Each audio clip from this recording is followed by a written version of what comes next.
everybody, Backyard Bullion here. Welcome to this week's Ponderous Wednesday. I hope you're all having a fantastic week wherever you may be in this big wide world. Now, if you're new to my channel or don't know, Ponderous Wednesdays are my forum for taking a thought-provoking and interesting topic and having a good old ramble about them here on YouTube to stimulate some interesting opinion sharing going on down in the comment section. Now, this week we are going to be doing a request from Roy over on the Silver Forum. We're going to be talking about pension stacking. We're going to talk about pension stacking as it relates to myself, my own situation, how I invest in silver for my pension, and also how I invest in gold for my pension, and also why I invest in both of those for my pension, because it's a really, really important topic. It's in fact the kind of sole driving reason that I even invest in silver and gold at all. And it's one which I know a lot of you out there will share similar kind of aspirations and goals with your own strategies. So it's definitely an interesting topic. Now, with that in mind, today's video, I am just sharing my own opinions about my situation and how my strategies relate to me and obviously my financial situation and everything that I want to achieve when it comes to my retirement age. It's not going to be the same for everybody out there, and today's video is not financial advice. I'm not a pensions advisor, I'm not an investment advisor or anything like that. So any financial decisions you take, having watched this video, are yours and yours alone. So with that disclaimer out the way, what do I mean by pension stacking? That's where I want to start. I use this term quite often actually because I pick up a fair amount of kind of what I call pensionable gold and silver along the way and share them with you guys on YouTube. And this was a recent pickup a couple of weeks ago, a 2010 1 ounce gold Britannia. And this very much sits within that pension stacking pot. And what I mean by that is that this is a piece of gold which I've purchased and I will be keeping hold of for, gosh, the next 30 years or so until I'm at an age where I might decide to cash it in for my pension. And, you know, similar can be said for these items here. I've shown these before. These are just very cheap bits of gold that I've picked up along the way. They were, you know, a couple of % over spot at best. I think this Krugerrand was 2% over spot. And this 50 pesos maybe 2.5% over spot. So very, very cheap gold relative to spot. Obviously spot fluctuates up and down. I think it's lower than it is when I purchased those. So one might say that those are actually worth less than when I pick them up. Well, that's the case. That happens with metals markets. They go up and down. But the plan is that in 30 years' time, that the money that I've put into these coins, these gold coins here, will be released to fund my retirement, to fund my pension. And there's a couple of different reasons that I use gold and silver for that, and that is wealth preservation. I think is probably the most important place to start. The second one is going to be diversification. But we'll start with wealth preservation. So the whole premise for me about this is that, and it goes actually hand in hand with diversification as well. I have many different pension plans at the moment. I have obviously sort of pension you know, savings accounts which I've had from previous employers along the way. We've had a look at that coin. Let's have a look at a different one. So I've had, you know, pension plans from different employers, and I've got those sort of, you know, private pension funds which I've continued and I will continue to pay into to make sure that I maintain those kind of good rates that I get from there. And of course those are invested you know, in stocks and shares markets, as most pension plans are. And they do, you know, they just do what they do. They sit there for 20, 30 years and they kind of keep going. Now, for me as an individual, I'm self-employed and I run also Backyard Bullion, which basically classes as self-employment. So what I do each month is I have a direct debit going out of my account into my pension account, which is called a SIP account here in the UK. So it's basically a private pension. Because I'm self-employed, I don't get any contributions from an employer. So it's very important for me that I still contribute to my pension for a number of reasons. One, to maintain the great rates of charges which I get from those pension schemes, but also I get tax relief on the money that I put in. So when you're a high rate taxpayer, you get obviously 40% relief, and when you're a low rate taxpayer, 20% relief. Either way is an absolutely fantastic way to save money for the future. But there are negatives to that. It means that the money is locked up, well and truly locked up, until you are at least 55.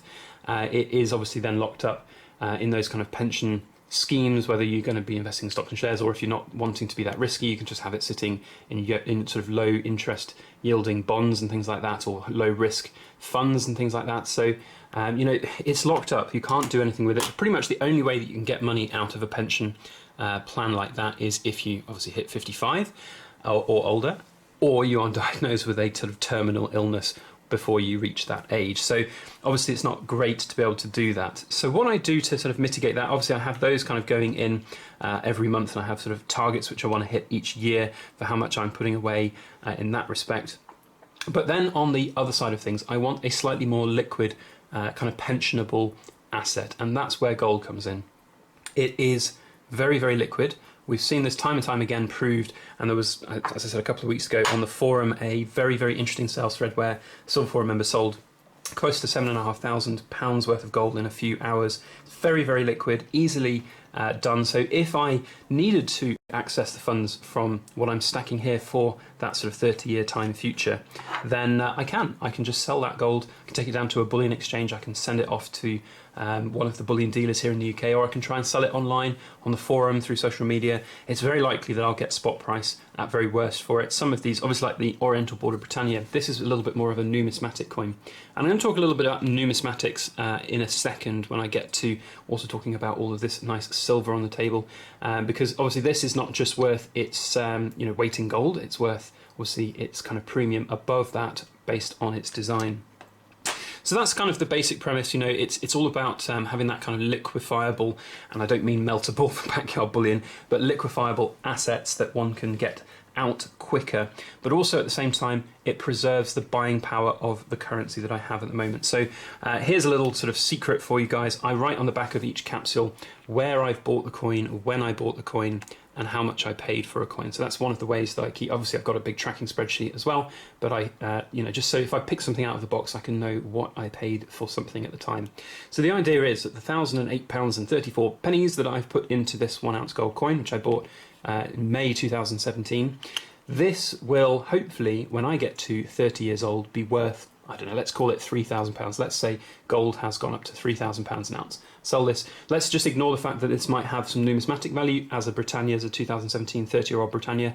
Let's just ignore that for the moment. But if I liquidated this in 30 years' time for £3,000, one might say that I've earned £2,000. That's fantastic. And that might be true. And that's partly one of the reasons I invest in Britannias and UK capital gains tax exempt coins. That's a kind of sidebar topic for another time. But the point is that it will have increased in value. But more importantly, it will have retained the buying power of the currency. So if I'd have had this £1,000 sat in a bank account or sat in cash underneath my mattress, in 30 years' time, it will not be worth very much. The buying power of that £1,000 will have drastically decreased relative to what the buying power is in 30 years' time. Gold and silver, especially gold, is a really good way of preserving that wealth. So the plan is that the money that we have now, that I'm looking to save for my pension, for my future, is locked away. It's preserved in its kind of gold form, and I can use it when I get to the pension age. I haven't even talked, and this topic can go on, and this video probably will be a long time, but pension is so important to stack for, or to save for generally. People really need to take note of pensions, because here in the UK certainly state pension age is going to be 69, maybe even 70 by the time I get to pension age, and it's going to be pittance if at all. And it's the same in many sort of first world Western style countries. Life expectancy goes up and up and up, state pension age goes up and up and up, and it's just not sustainable. The amount of people that will be old and retired by the time we get there will far outstrip the number of people who are working, who ultimately fund that pension pot for those currently retired. So I'm a firm believer of having a what's called drawdown pension. A couple of generations ago, you very much have, when you hit retirement, you'd have an annuity, which is where you buy an income for life. That's not really going to happen for us in our generation, certainly not for me in 30 years' time when I look to retire. So, it's one of those things where I personally think amassing a big enough pension pot that one can then live off comfortably. I'm not somebody that needs to buy a 40-foot long yacht when I get to retirement. I don't need a Lamborghini. I don't need a 25-bedroom house with a swimming pool. I'm quite happy just with, having a small little piece of land that I can have a vegetable garden, some pigs, some chickens, and of course a nice shed for backyard bullion. And then I will live happily ever after with Mrs. Backyard Bullion on the farm, so to speak. So that's kind of, the really important thing. I think pension stacking, being able to be secure in your pensionable life so that one can choose when to stop working, because I personally don't want to keep on working until I'm well into my 70s and 80s. That said, the hobby gig economy, like playing with backyard bullion at the moment, that is, it doesn't feel like work at all. put in a lot of hours for Backyard Bullion and this YouTube channel as well, but ultimately it's not feeling like a job. So that's one thing which is very interesting, and one thing that I will definitely keep in the back of my mind for when I get to that age. You know, I could still continue with Backyard Bullion. I mean, who's to know if Backyard Bullion will still be going in 30 years' time? We don't know, but if it is, that would be a fantastic retirement hobby to do. And I've only just got to look at my dad, who's basically running his own sort of retirement hobby business, doing trains and manufacturing model railway train points and things like that. It's very, very inspiring to see, and he absolutely loves it. And of course, it doesn't feel like a job for him at all. It's just a hobby. So I've sidetracked myself a little bit. Silver or gold? Let's talk on that point now. Do you invest in both? Do you invest just in silver? Do you invest in gold? What are the pros and cons of doing both? Well, I do invest in silver for my pension as well, but what I tend to do is just have it in giant lumps like this. So big old chunks of silver, which is just bought for as cheap as possible, and then this turns into, similar to this, just a big asset that can be released when I get to that pension age. The other coins on the table here that I've got, the Queen's Beast series. These, of course, are silver, and they represent, you know, a fair decent weight of silver. We've got 40 ounces here on the table of silver. And I do obviously have other types of silver coins as well, which I invest in. But those are very much kind of coins that I will be selling on when the time is right. When that time will be, I don't exactly know. But with the Queen's Beast series, we've obviously seen some very large increases in premiums, certainly on these two coins, the lion, the 2-ounce lion and the 2-ounce Queen's Beast griffin. These have grown in premium very healthily over the last couple of months. And that represents to me some locked up assets which can be released above and beyond what I paid for these in the first place, so profit. And I would always then look to convert that profit into something like this, which is just the pensionable cheap old gold. And the reason for that is, again, its liquidity, its speed of access to the funds. If I kept these and I wanted to sell these at pension, let's say we get to the pension age, Mrs. Backyard Bullion and I want to go on a world tour and a world cruise. You know, we want to release some funds. I don't want to be faffing around for 6 months trying to find the right buyer for the Queen's Beast Lion. I would much rather have sold it on earlier, get that out the way, and have that kind of released premiums in a nice liquidatable gold coin that I can then just use to fund my pension. So that's kind of the theory as it goes with me investing in silver. You know, I do think there are lots of different benefits that you will all have to investing in silver rather than investing in gold. Of course, silver drastically undervalued at the moment, one might say. It's potentially got more percentage room for growth than gold does. One might argue that it's you know, its industrial uses that will continue to be explored might well mean it's a you know, an increasing rarity of metal because more industry is going to use it. It's going to sort of drain up the supply. There'll be more demand for it, so it will have the price increase over time, and that may well happen.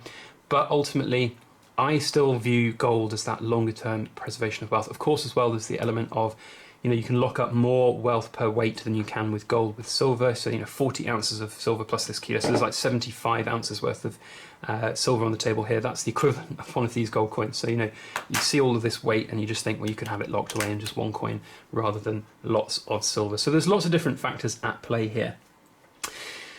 So that is basically it. You know, investing in gold and silver for me is really important. I have not even touched on diversification. So this is probably a follow-up topic for another time, but I want to quickly talk about this just at the end of this video. And I know it's going on for a long video, but hopefully you'll just have this on in the background like a podcast. But diversification is key. Now, I've talked a lot in this video about the positives of investing in gold and silver, wealth preservation, about why it's really good for me in my situation to be able to have it liquidatable, just in case I needed it before my pension age. But diversification is also a really important factor for me. I think that having some of this gold and silver is great, but it's important not to have all your eggs in one basket. So of course I have all of my different pension funds which I've got. Obviously bricks and mortar are so important as well.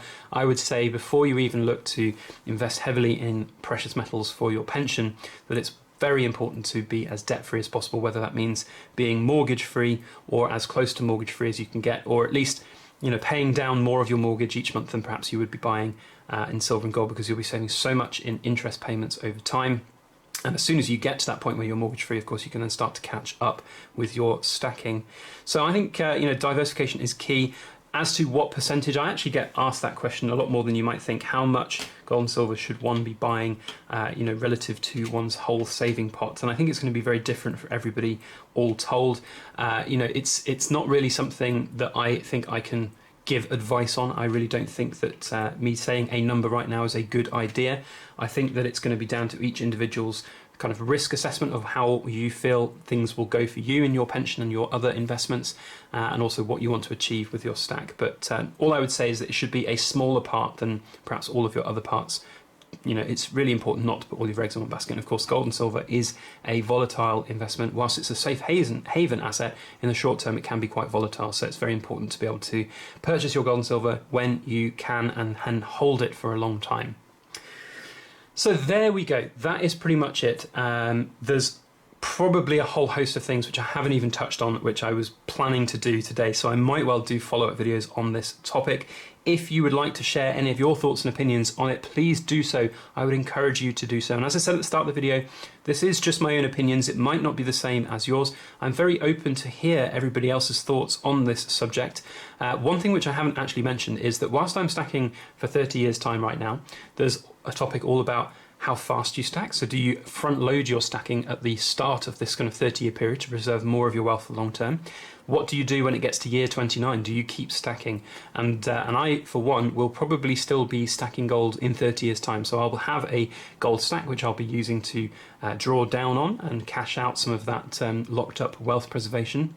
But at the same time, I'll probably still be buying the odd bit of gold. And that's to preserve wealth for the next 30 years. So, if I'm hopefully fit enough and healthy enough to live well into my 80s and 90s, I'll be preserving the wealth from my late 50s and 60s for that time period. So it's a really interesting topic, one which I'll probably do a follow-up video on in the future. But in the meantime, if you like this video, please put a thumbs up on it, share it around on your social media. If you enjoyed this topic and would like to share your opinions, please comment down below. And if you haven't already done so and you want to hear more about this type of topic and other interesting, ponderous topics, then please hit the subscribe button. And if you'd like to get notifications when I upload future videos, hit the little alarm bell as well.